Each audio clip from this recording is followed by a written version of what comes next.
لا لا تكذب، لا الله ما بحب كذاب، مهما كانت أخطائك لا لا تكذب يا حبيبي. تتذكر قصة سلوى كانت تكذب للماما، في يوم رايحة الدكان وقعت رجلها انكسرت، عزفوها للدكتور قال لها رجلك مكسورة، قالت لا لا محمومة، حرارتي أنا مرتفعة. استغرب منها الدكتور قال لا لا لا لا تخافي، مجرد ضوء جبيرة والله والله بتتعافي.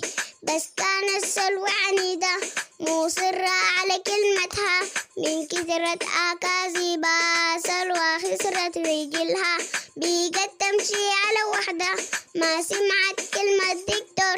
أخدوا إبرايا حلوين، الكذب عمره ما يفيد، خليكم انتو صادقين لتعيشوا مرتاحين، خليكم انتو صادقين لتعيشوا مرتاحين، لتعيشوا مرتاحين.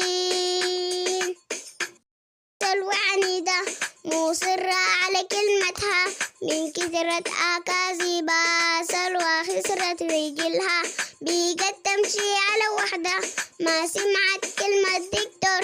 أخدوا إبرايا حلوين، الكذب عمره ما يفيد، خليكم انتو صادقين لتعيشوا مرتاحين، خليكم انتو صادقين لتعيشوا